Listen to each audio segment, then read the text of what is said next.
하나님께서 오늘 제게 주신 말씀 신명기 31장 6절로 8절 말씀인데요. 찾아서 읽어보겠습니다.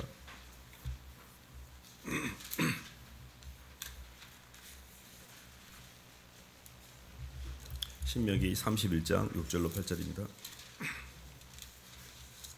구약 311쪽입니다.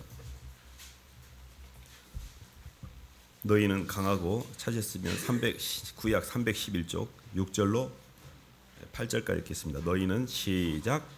너희는 강하고 담대하라. 두려워하지 말라. 그들 앞에서 떨지 말라. 이는 내 하나님 여호와 그가 너와 함께 가시며 결코 너를 떠나지 아니하시며 버리지 아니하실 것임이라 하고, 모세가 여호수아를 불러 온 이스라엘의 목전에서 그에게 이르되 너는 강하고 담대하라. 너는 이 백성을 거느리고 여호와께서 그들의 조상에게 주리라고 맹세하신 땅에 들어가서 그들에게 그 땅을 차지하게 하라.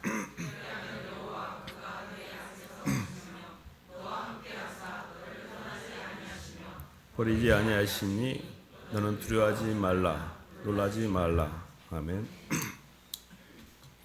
박수로 하나님께 영광 돌리겠습니다.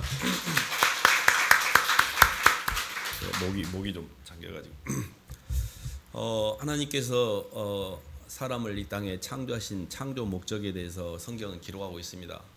저는 왜 사람이 이 땅에 태어나서 사는지 잘 이유를 몰랐습니다. 20대 때 내가 원하지도 않았는데 왜 이 땅에 태어나가지고 이 고생을 하며 사는지 모르겠다 이런 생각도 했고, 어디서 와서 어디로 가는지 또 방향도 알지를 못했습니다. 멀리 사는 게 또 올바른 삶인지에 대한 목적성도 없었습니다.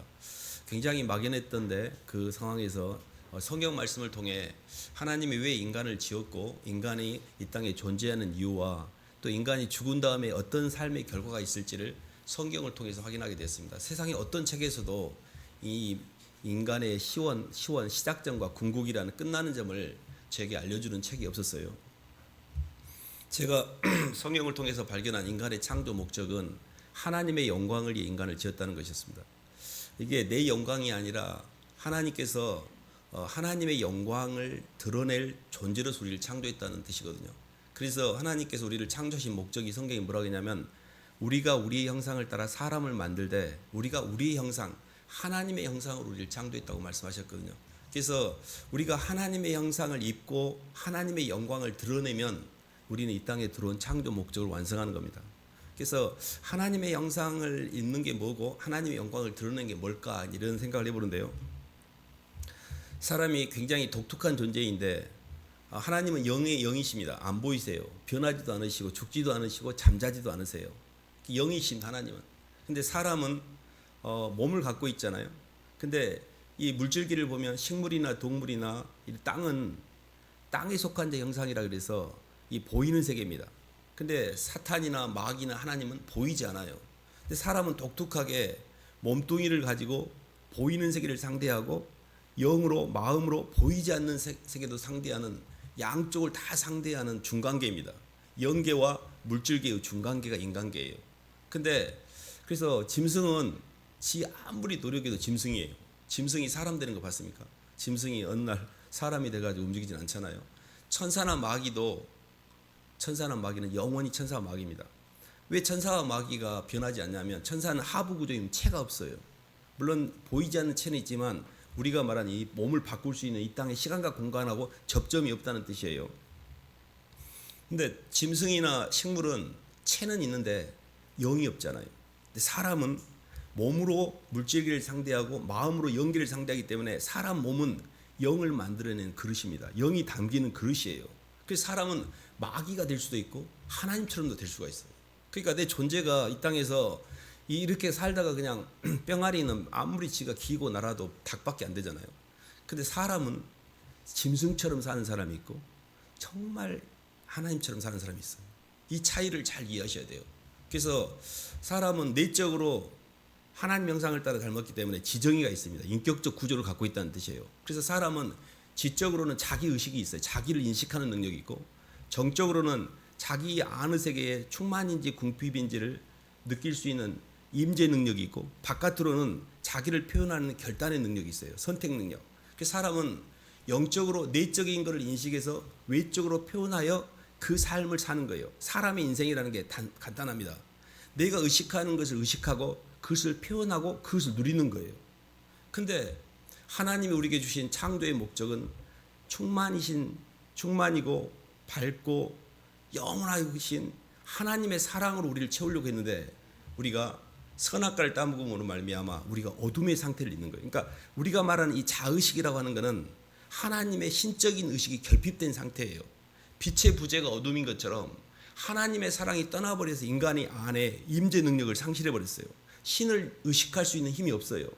신에 대한 소원은 있어요. 모든 전 세계 인구의 95%가 종교인입니다. 신적인 것을 바라는 소원은 있어.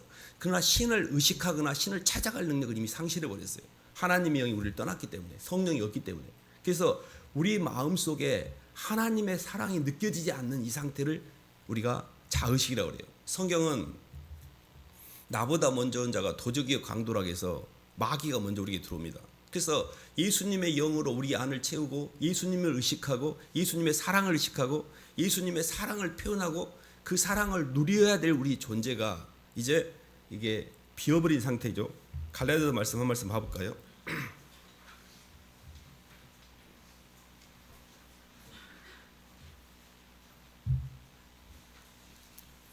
갈라디아 6장 봐보겠습니다.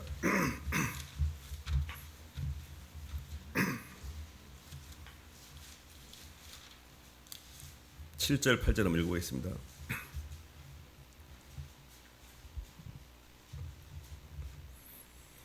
스스로 속이지 말라. 시작. 스스로 속이지 말라. 하나님은 업신여김을 받지 아니하시나니 사람이 무엇을 심든지 그대로 거두리라. 자기의 육체를 위하여 심는 자는 육체로부터 썩어질 것을 거두고 성령을 위하여 심는 자는 성령으로부터 영생을 거두리라. 아멘. 사람은 이렇게 일생은 자기가 의식하는 것을 표현하고 행동하는 게 인생인데요. 부드러운 의식을 가진 사람은 부드럽게 행동을 합니다. 행동이 나와요. 강한 의식을 가진 사람은 강하게 나옵니다.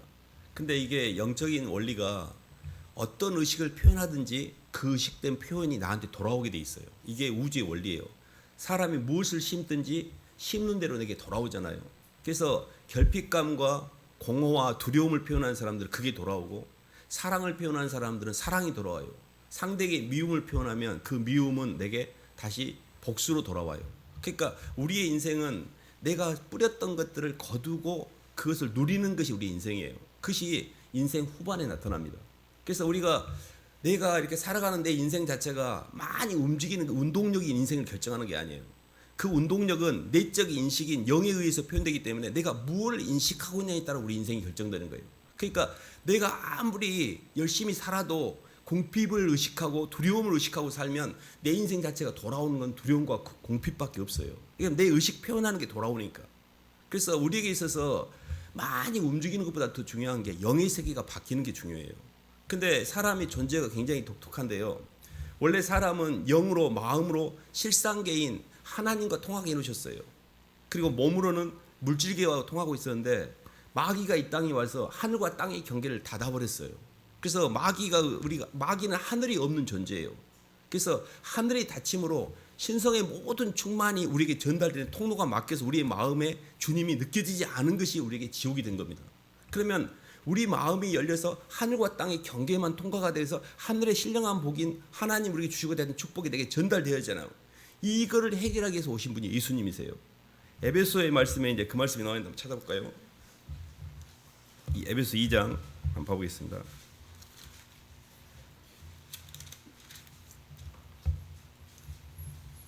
14절로 19절 한번 봐보겠습니다. 에베소 2장 14절로 19절.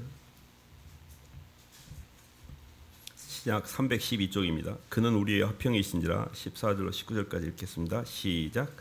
그는 우리의 화평이신지라. 둘로 하나를 만드사 원수된 것 곧 중간에 막힌 담을 자기 육체로 하시고 법조문으로 된 계명의 율법을 폐하셨으니 이는 이 둘로 자기 안에서 한 새 사람을 지어 화평하게 하시고 또 십자가로 이 둘을 한 몸으로 하나님과 화목하게 하려 하심이라. 원수된 것을 십자가에서 소멸하시고 또 오셔서 먼 데 있는 너희에게 평안을 전하시고 가까운 데 있는 자들에게 평안을 전하셨으니 이는 그로 말미암아 우리 둘이 한 성령 안에서 아버지께 나아감을 얻게 하려 하심이라. 그러므로 이제부터 너희는 외인도 아니요 나그네도 아니요 오직 성도들과 동일한 시민이요 하나님의 권속이라. 아멘.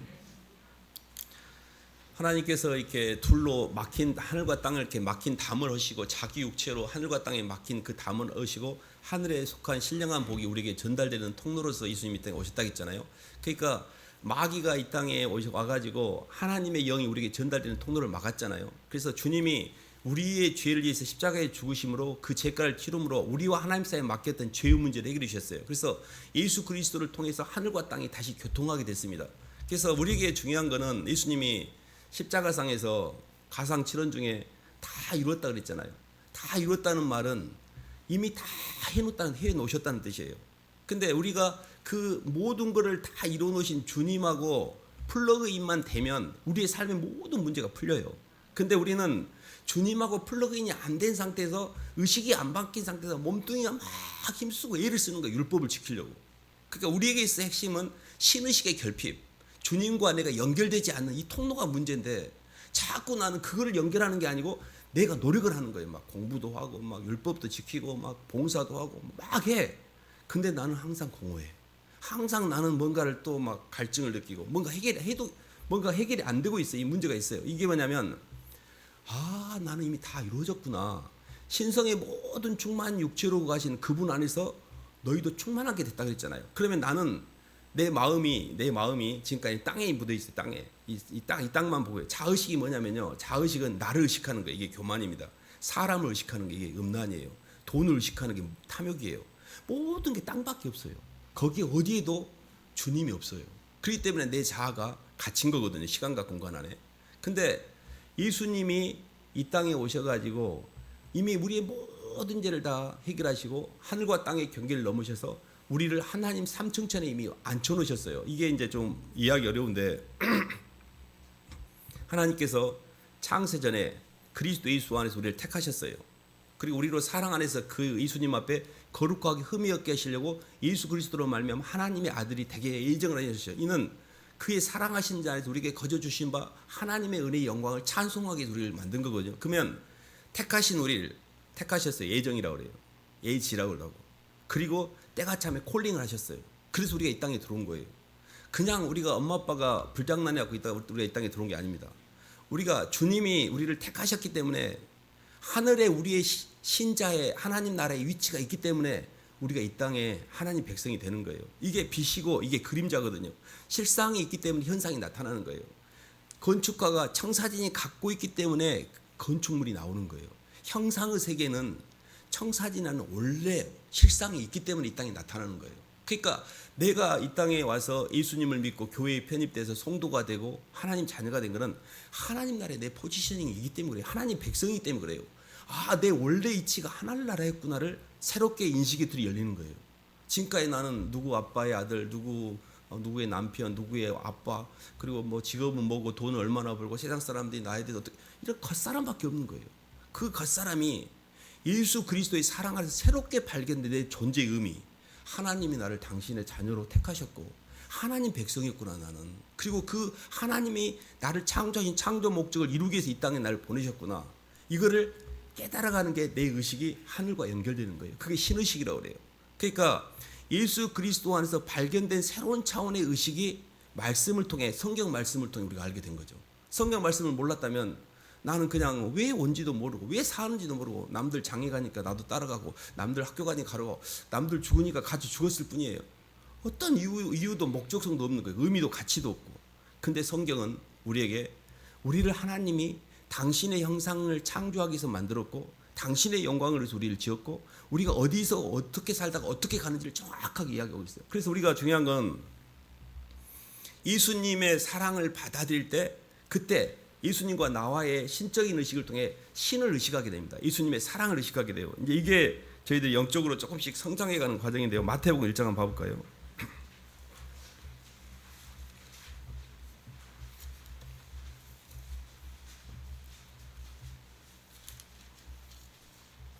마태복음 1장 23절입니다.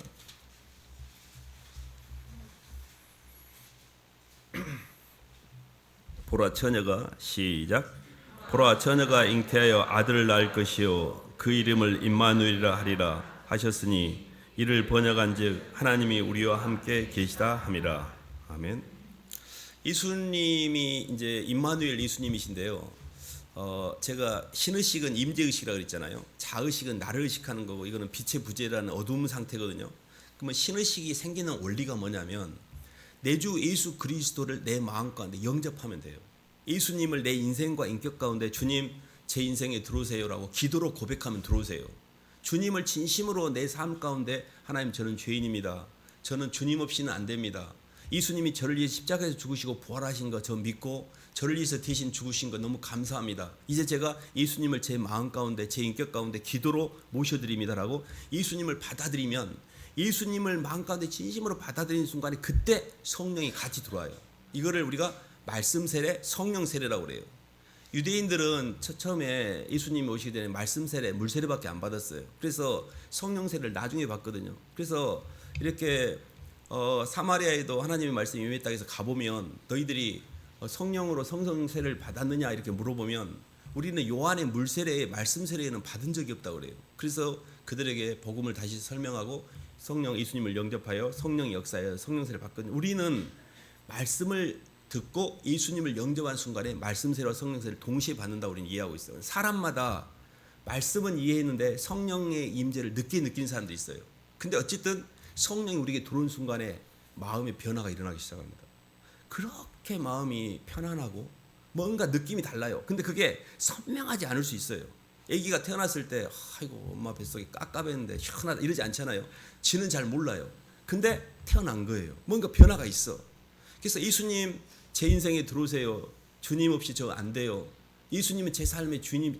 이것을 얼마나 중요한 고백인지 몰라. 이 고백, 이게 베드로의 고백이었어요. 주는 그리스도시요 살아계신 하나님의 아들이라고. 하나님의 영의 세계가, 제가 교회 갔는데요. 처음에 교회 갔을 때 제가 기억이 나는데 들어가자마자 목사님 보고 나서 자다가 목사님 아멘 하니까 눈 뜨고 나왔던 기억이 나는 거예요. 그 중간이 하나도 기억이 안 나는 거예요. 잠만 자고 나왔던 기억이 나요. 근데 왜 제가 잤는가를 봤더니 하나도 못 알아듣겠어. 뭔 말인지 하나도 못 알아듣겠고, 굉장히 내가 익숙한 말은 돈, 출세 막 이런 거 막 이런 보다는 너무너무 선명한데 이거는 막 하늘과 땅이 어쩌고 막 뭐 너무 어려운 거예요. 이해가 안 된 거예요. 안 들려 그런 말들이. 그래서 제가 내게 이런 것들이 받아들일 수 있는 영적인 의식이 없구나를 나중에 알게 됐죠. 근데 의식을 여셔야 돼요. 진짜는 하늘이어야 돼요. 우리에게 필요한 거는 땅에서 막 잘 되는 게 아니에요. 땅에서 잘 되는 것 자체가 일시적으로 나를 편안하게 해줄지 모르지만 내 영혼은 점점 공허해져요.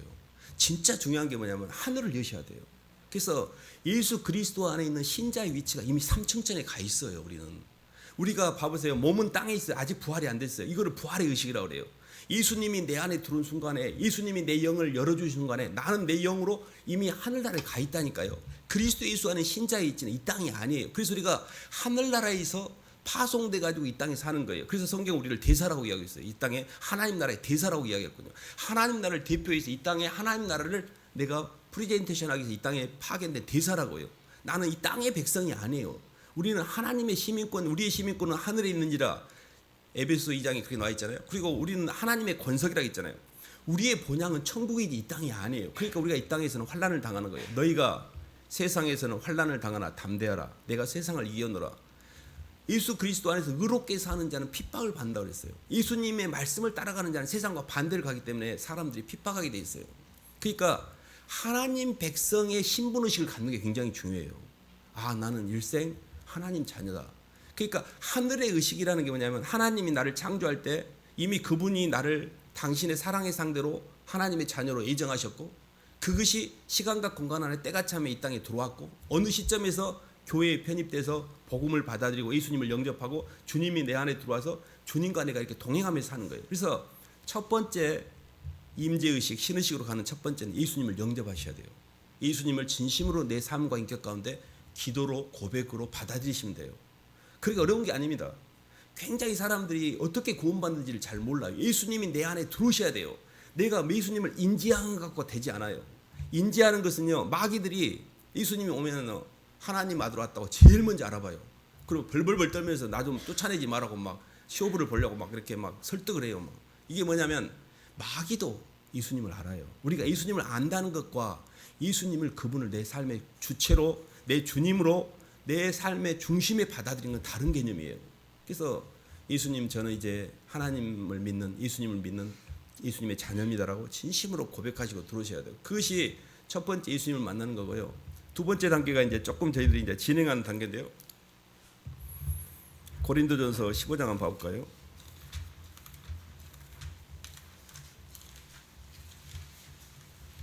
(31절) 한번 보겠습니다.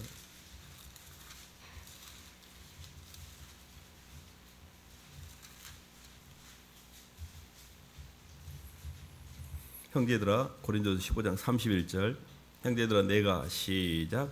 형제들아 내가 그리스도 예수 우리 주 안에서 가진 바 너희에 대한 나의 자랑을 두고 단언하니 나는 날마다 죽노라. 아멘. 예수님을 이렇게 마음 가운데 영접을 하면 예수님의 영이 내게 들어오신 거예요. 근데 예수님의 영으로 살려는 내 안에 신적인 의식도 있지만 오랜 세월 동안에 땅에서 육으로 살았던 내 겉사람이 갖고 있는 겉사람의 의식도 있어요. 이것이 두 마음으로 충돌하게 돼요. 그러니까 내가 마음으로는 하나님의 법을, 내 몸으로는 육신의 법을 섬기게 돼 있어요. 오호라 나는 공고한 자로다. 이 사망의 법에서 누가 나를 건져내려라고 사도 바울마저도 그 고통을 고백한 게 로마서에 기록돼 있잖아요. 이 말인즉슨 내 안에 예수님의 영이 들어왔는데 기존에 갖고 있던 마귀가 움직였던 세상의 영이 강하게 저항을 해요. 나는 나를 드러내고 돈과 사람과 내가 잘 되는 게 목적이지, 나 그거 힘들게 하면 나 교회 안 나갈 거야 이러면서 예수님마저도 밀어내려고 해요. 원래 사랑이라는 게 상반된 두 인격체가 안에서만 하나가 되는 거거든요. 이게 핵심이 뭐냐면 둘 다 죽어야만 사랑이 완성이 돼요. 근데 내가 죽지 않으면 상대방을 죽이게 돼 있어요. 그래서 예수님이 내 안에 들어왔잖아요. 예수님은 날 위해 죽으셨어. 근데 내가 안 죽으면 내가 예수님을 죽이게 돼 있어요. 그래서 예수님을 죽이든지 내가 죽든지 둘 중에 하나가 내 인생 가운데 일어나게 돼요. 그래서 내가 예수님을 부인하고 예수님을 죽이는 것이 예수를 안 믿는 거예요. 그냥 내 마음대로 사는 거예요. 근데 저는 제가 예수님을 십자가에서 못 박을 때 로마 병정이 못 박은 게 아니라 내가 그 자리에 동일하게 있었고 나의 죄성이 예수님이 십자가에 못 박아 달 때 저도 가편 투표를 했다고 저는 인정이 됐어요. 예수님을 안 믿을 때. 제가 예수님을 죽였다고 저는 인정이 됐고, 근데 예수님을 내가 모르면 모를까 예수님의 사랑과 은혜를 깨닫고 난 다음에 예수님을 또 십자가에 못 박기는 힘든 거예요. 제가 그분을 또 죽일 수가 없는 거예요. 그래서 제가 아버지 제가 이번에는 제가 죽을게요. 주님이 저를 위해서 죽으셨으니 이젠 제 차례입니다 하고 제 자아를 거기에 주님의 사랑에 굴복을 시켰어요. 그때 제 안이 정리되는 걸 느꼈어요. 그러니까 두 가지 상반되는 생각이 싸울 때는 그 두 가지 상반된 생각을 하나를 정리를 시켜줘야 안이 통일이 돼요. 이게 기도예요. 기도는 그냥 하나님 믿습니다 뭐 주세요 이런 게 기도가 아니에요. 그건 당산나무 기도라고 했잖아요. 주님 안에서 나를 부인하는, 그러니까 주님의 사랑 때문에 주님 제가 죽을게요 하고 내 자아를 주님의 사랑에 굴복시키면서 겉사람이 그때 굴복이 돼요. 그래서 나를 생각하는 교만과 음란과 탐욕이라는 이것들을 주님 앞에 굴복시키셔야 돼요. 근데 왜 신앙생활하면서 삶이 안 변하냐? 목사님 설교 들으면 알 것 같아. 근데 나가면 맨 남편하고 싸우고 사람들이 맨 믿고 왜 저는 그게 안 될까요? 자아가 짱짱하다는 뜻이에요. 자아가 하나도 안 죽고 있어요. 주님 앞에 굴복이 안 돼 있다는 뜻이에요. 저도 그랬습니다. 왜 나는 안 될까? 다 되는 것 같은데 나는 왜 안 될까?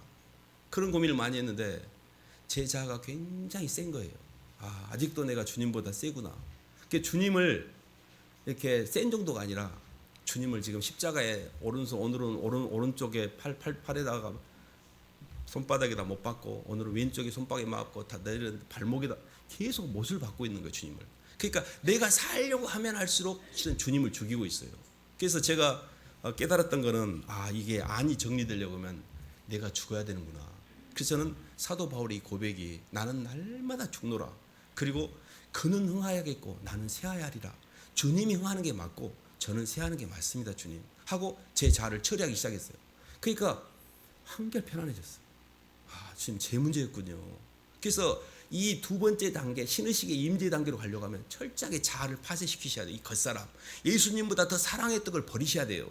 예수님보다 사랑했던 돈, 예수님보다 사랑했던 사람, 예수님보다 사랑하는 내 자신까지도 주님 밑으로 내릴 수 있어야 돼요.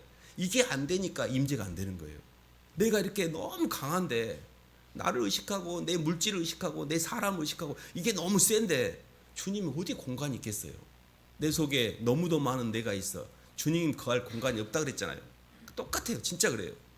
그래서 이 부분이 기도입니다. 말씀을 들으면 하늘과 땅의 원리에서 내가 어디서 와서 어디로 가며 현재 내 위치가 어디며 내가 무엇을 살아야 될지가 의식의 지평이 이해가 돼요. 근데 그 말씀 가지고는 영의 임재를 통해 내 몸으로 흘러내. 서두에 제가 사람은 자기가 의식하는 것을 표현하고 그 표현하는 것을 누린다고 했잖아요. 그러면 의식하는 것이 올바로 세팅이 되는 게 말씀 단계예요. 말씀을 통해 하나님의 영적인 세계에 대한 이해가 있어요. 그게 성경 말씀이에요. 그래서 말씀을 사모하고 말씀을 읽고 하나님의 말씀의 원리를 깨달으셔야 돼요. 하나님의 말씀의 원리는 사랑이에요. 그러니까 나는 하나님의 말씀의 원리 한참 벗어나 있는 거예요. 근데 말씀을 내가 이해를 했어. 근데 해보려고 하면 소원은 있는데 행할 능력은 없어요. 그 말은 내 아는 세계가 정리가 안 돼 있는 거예요. 이게 마귀가 아직 굉장히, 그게 이제 성경에 그런 표현이 있습니다. 경관진이라는. 우리의 싸우는 싸움은 육에 속한 것이 아니요 하나님 앞에서 경관진을 파는 강력이라. 이 경관진을 무너뜨린 싸움이거든요. 이 경관진이 나라는 마귀예요. 이 자아가 그렇게 호락호락하게 한 몇십 년 동안 내게서 안방마님 노릇을 했는데 어느 날 갑자기 예수님이 들어오셔갖고 예수님 영접했다고, 아이고 주님 오셨어요. 왜 이렇게 늦게 오셨습니까? 저 기다렸습니다. 이렇게 빠져나가지 않는다는 뜻이에요. 그만큼 시간이 걸려요. 그래도 이 게임을 하셔야 돼요. 그래야 편안해져요. 수고하고 무거운 짐지자들아 다 내게로 오라. 내가 너희를 편히 쉬게 하리라. 모든 걸 주님께 맡기세요. 그냥 모든 걸 내려놓으면 돼요. 이미 하나님이 우리를 봐보세요. 신성의 모든 충만 육체로 가시고 하늘나라 이미 완쳐놓으셨다니까요. 삼층천이 우리의 고향이에요. 이미 가 있기 때문에 거기는 충만의 번지이고 거기는 영원성과 충만성이 있기 때문에 우리가 아쉬울 것이 없어요. 근데 그것이 내 자원이 돼서 10년 공간에 하나님의 충만이 있는 사람은 땅에서 그걸 표현하며 살죠. 이 충만을 표현할 거 아니에요. 그리고 그 충만을 표현하니까 충만이 돌아온 거죠. 근데 나는 하늘에 있는 내 포지셔닝이 내가 이해가 안 돼. 그러니까 계속 결핍을 표현하는 거예요. 두려움을 표현하는 거고 놀라움을 표현하는 거고 계속 모세를 통해서 하나님께서 여호수아에게 모세에게 이스라엘 백성에 두려워하지 말라, 놀라지 말라, 담대하라, 강해져라. 이게 뭐냐면 임재 능력을 상실했기 때문에 그래요. 주님이 내 안에 계시면 사망의 음침한 골짜기를 다니는지도 해가 두렵지 않아요. 모든 것이 하나님께서 환경을 고쳐주라는 그런 기도가 없어요. 주님이 제 영혼 속에 떠나지 마옵소서. 내 영혼을 소생시켜 주시고 주님의 임재가 내게 떠나지 않도록 다윗은 죄를 지었을 때 하나님께 간구했지, 행위적인 환경적인 걸 고쳐달라고 하지 않았어요. 우리에게 진짜 필요한 건 임마누엘 신의식, 내 주 예수 그리스도의 사랑과 은혜가 내 안에 머물고 있는가, 주님을 품고 있는가, 이게 핵심이지 환경이 중요한 게 아니에요. 그러면 주님을 품고 있으면 그 주님을 표현하게 돼 있거든요. 주님을 표현하게 되니까 주님이 표현된 것이 내게 이렇게 돌아오는 것이, 그게 영적으로 열매를 맺는 겁니다. 그래서 핵심은 저희가 두 번째 단계는 하나님 제가 높아져 있었어요. 주님 제가 죽을게요. 문제가 저였어요. 주님 옆에 남편이 문제가 아니고 자식이 문제가 아니고 제 문제였어요. 주님 하고 항상 나를 보셔야 돼요. 그리고 날마다 죽는 연습을 하셔야 돼요. 그래서 이 사도 바울도 죽는 연습했는데, 내가 사도 바울보다 영성이 있으신 분은 안 죽어도 됩니다. 그냥 오늘 가서 그냥 편안하게 지내시고요. 내가 아무리 봐도 사도 바울보다는 영성이 없는 것 같다 생각하시면 죽으셔야 돼요. 저는 영성이 없기 때문에 사도 바울의 이 발치도 못 가기 때문에 저는 연습을 합니다. 하나님 제가 죽을게요. 힘들면 내가 문제구나. 주님 제가 죽을게요. 제 문제입니다. 이거는 하고 주님 앞에 낮아지는 거. 근데 그때 마귀가요 패션 오브 크라이스트라는 영화 혹시 보신 적 있는지 모르는데, 그때 예수님 십자가에 죽는 순간에 마귀가 엄청 고통을 받습니다. 예수님 죽으면 안 되는 거거든요. 안 죽어야 자기가 그거를 지배를 하는데 죽어버린 순간에 얘가 완전히 괴로워하거든요. 우리 자아가 죽는 순간에 마귀가 떠나요. 그냥 내 자아가 마귀거든. 내가 죽는 순간에 그때 마귀가 떠나고 천사가 수정을 됩니다. 이게 영적인 원리예요. 그래서 주님이 내 안에 신적인 의식으로 들어오려고 하면 내 자아를 부인하게 되고, 이거를 부활의 생명, 부활의 의식이라고 그래요. 나는 죽고 나와 세상은 간고도 없고 구속하신 주님만 남은 게 부활의 생명이고 부활의 의식이에요. 근데 이게 남으려고 하면 내 겉사람의 자아가 주님 앞에 굴복을 하셔야 돼요.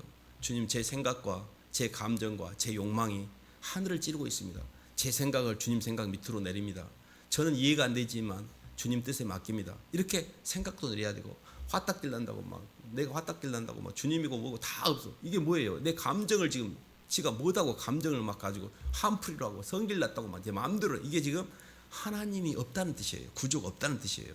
사람이 구조가 있으면 그렇게 항상 이렇게 사람이 근신하게 돼 있어요. 놀래요. 이게 감정이 마귀가 못 나와요.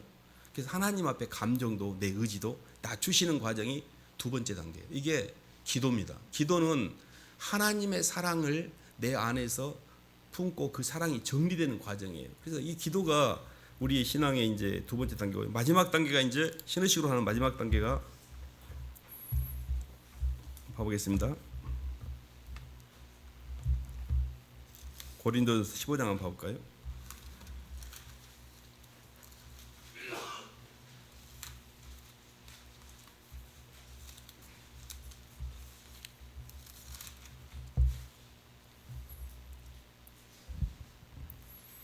(57절) (58절) 한번 읽어보겠습니다.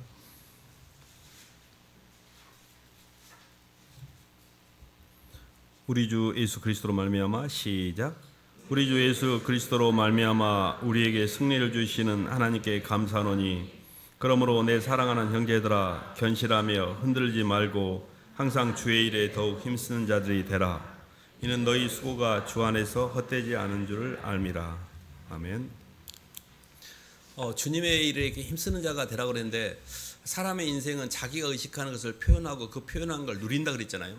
그러면 내적인 인식인 자아가 자기를 의식하여 결핍감을 의식하면 표현된 게 결핍감이고, 그 표현된 결핍감이 돌아오는 게 우리 인생의 궁핍이고, 그게 쓰레기거든요. 근데 예수님이 내 마음에 들어오면 예수님의 사랑과 충만이 느껴져요. 그래서 예수님이 내게 주신 은혜 때문에 주게 돼 있어요. 그래서 내적 표현이 내적인 의식이 외적으로 표현되는 건 주로 주는 삶이에요. 주라 후이되어 누르고 흔들어 넘치도록 하여 도리어 너희에게 안겨주라 했잖아요. 이게 하나님은 주는 삶이에요. 성부 하나님께서 성자 예수님을 이 땅에 우리 성자 예수님에서 우리를 만드셨잖아요. 근데 성자 예수님에게 뭘 주고 싶었냐면, 아버지 입장에서 보니까 아들에게 이 주는 기쁨, 아들에게 모든 걸 주었잖아요. 심판권과 창조권을 주었잖아요. 이 주는 기쁨이 너무 크고, 또 아들이 나한테 영광을 돌릴 때 돌려받는 영광과 존귀의 기쁨이 큰 거예요. 그래서 그 아들에게도 동일하게 줄 수 있는 구조로 우리를 만든 것이고, 받을 수 있는 구조로 우리가 주님께 영광을 돌리는 거예요. 그러니까 우리는 예수님의 영광을 위해 창조된 피조물입니다. 그러니까 이게 무슨 말이냐면, 우리도 동일하게 이 땅에서 내가 주체가 되어서 하나님 내게 붙인 사람들에게 주는 삶을 주는, 이게 사역이고 이게 목회예요. 그들에게 시간을 주고 말씀을 주고 마음을 주고 물질을 주고 주는 거예요. 주라 후이되어 누르고 흔들어 넘치도록 한다는 말이에요. 옛날에 대가 있었잖아요. 대를 꽉꽉 눌러가지고 막 흔들면 또 더 들어가죠. 이게 누른 다음에 왜 흔든가 했더니, 대에다가 그렇게 해서 넘치게 꽉 채워서 흔들어서 후이되어 누르고 흔들어 넘치도록 하여 도리에 너게 안겨주다는 게 풍성함을 뜻이거든요. 그러니까 내 인생을 살면서 계속 풍성함을 표현하세요. 사랑을 표현하는, 사랑은 충만이고 사랑은 풍성의 표현입니다. 주는 것은. 근데 받는 것은 결핍의 표현이에요. 계속 평생 동안 받으려고 하는 사람들은 굉장히 타락하게 돼 있어요. 어둡게 돼 있어요. 왜냐하면 받기만 하기 때문에 주지 못하거든요. 주지 못하기 때문에 의식이 흐르지 않기 때문에 그 사람을 주변이 다 싫어하게 돼요. 사람들은 내가 행위 자체를 통해 내가 받았으니까 이익을 봤다고 생각하는데, 천만의 말씀이에요. 물질적으로는 이익을 받지 못해서 받을지 몰라나 정신적으로는 주변 사람들 그 사람 다 싫어하게 돼 있어요. 훨씬 손해가 커요. 내가 누구에게 줬어요. 이 주는 행위가 내게 물질적으로 빠져난 것처럼 보이나 훨씬 많은 것을 의식으로 돌려주고, 실제 땅에서 내가 준 것은 하나님께서 다 갚아주세요. 그래서 주는 자가 받는 자보다 복이 있다라고 하는 게 성경의 원리예요. 절대 우리는 주는 자로 존재해야 되지 받으려고 하시면 안 돼요. 누가 하나 주면은 감사합니다. 물론 받을 줄도 알아야 되는데, 주는데 포커스를 맞추세요. 항상 주는 것 자체가 얼마나, 근데 그 줄 때도 꼭 자아로 줘요. 자아로 주면은 그걸 줘놓고 아무 말도 안 한다고 또 화딱질 난다고 막 그래요. 저것은 줬는데 고맙단 말도 안 한다고. 이게 뭐냐면 자기가 줬거든. 그러면 그것은 자기에게 또 어떻게 돼요? 절대 왼손이 하는 거 오른손이 하는 것처럼 하나님하고 정산하는 거예요. 하나님, 저는 줬고 결과는 저는 모릅니다. 저는 줄 수 있어서 감사합니다. 하나님의 영으로 주셔야 돼요. 그걸 가지고 꼭 또 받으려고 하고 이러면 안 돼요. 그것도 마귀가 역사하는 거거든요. 그러니까 항상 영적으로 보면 신의식이라고 하는 거는 충만과 사랑을 의식하고 그 사랑을 표현하고 그 사랑으로 돌려받는 삶인데, 이때 이거를 한 단어로 말한 거를 성령 충만이라고 해요. 이렇게 움직여 보세요. 그러면 완전히 성령 충만. 예수님을 사랑하여 예수님을 느끼고 예수님께 빚진 마음을 품고 주님이 주신 사람들에게 이렇게 베풀고 주고 내 삶을 주는 거예요. 그렇게 해로를 돌리면 성령이 제일로 기뻐하세요. 그래서 주님 제가 죽을게요 이렇게 낮아지고 줄이고 비워지고, 그리고 제가 주님 뭐라도 할게요 하고 주는 거예요. 이렇게 해로를 하나님의 사랑을 의식하고 그 사랑을 표현하고 주님 가신 길을 따라 가다 보면 내 아는 세계가 다 정리가 돼요. 이게 신의식으로 사는 삶이에요. 이게 임재의식으로 사는 인생이에요. 그래서 이 길을 가는 사람이 있습니다. 근데 그 길에 가장 핵심적 개념이 이 오늘 본문 말씀에 하나님께서 내가 어디를 가든지 항상 너와 함께 하겠다는 임재 약속이에요. 마태복음 28장에도 그랬잖아요. 너희는 가서 모든 족속으로 제자를 삼아 아버지와 아들과 성령의 이름으로 세례를 주고 너희에게 분부한 모든 것을 가르쳐 지키게 하라. 볼지어다 내가 세상 끝날까지 너희와 항상 함께 있으리라. 이게 어마어마한 약속이에요. 주님의 임재가 나를 떠나지 않는 게 천국이고 주님의 임재가 나를 떠나버리는 게 지옥이에요. 우리에게 필요한 것은 환경적으로 좋아지는 게 아니고 내 안에 주님을 놓치지 않는 거예요. 주님의 임재 능력이 있어야만 내가 이 땅에 살 수가 있거든요. 그래서 굉장히 주님의 신의식을 사모하고 주님을 놓치지 않고 항상 천상의 세계와 의식은 연결되고 몸은 그 천상의 세계를 느끼고 누리고 표현하려고 애를 쓰다 보면 나도 모르게 내 몸을 통해 성령의 지정이 흐르게 돼요. 생각하는 것도 주님을 생각하고 느끼고 주님을 표현하는 삶이 내 삶의 구조로 이렇게 들어오게 돼요. 이것이 신의식으로 움직이는 속사람이에요. 이 단계로 가게 되면 모든 게 편안해집니다. 그래서 성경은 진리를 알지니 진리가 너희를 자유케 하리라. 시간과 공간에서 우리를 해방시킨 거예요. 하나님 왜 우리를 이 땅에 창조했는지 저는 정확하게 이해가 됐어요. 이 세계를 누리게 하시려고. 그리고 하늘나라의 진짜를 이제 우리 이 땅에서는 맛배기 정도입니다. 엿장수가 맛배기밖에 안 주잖아요. 진짜는 하늘나라 가서 드리고.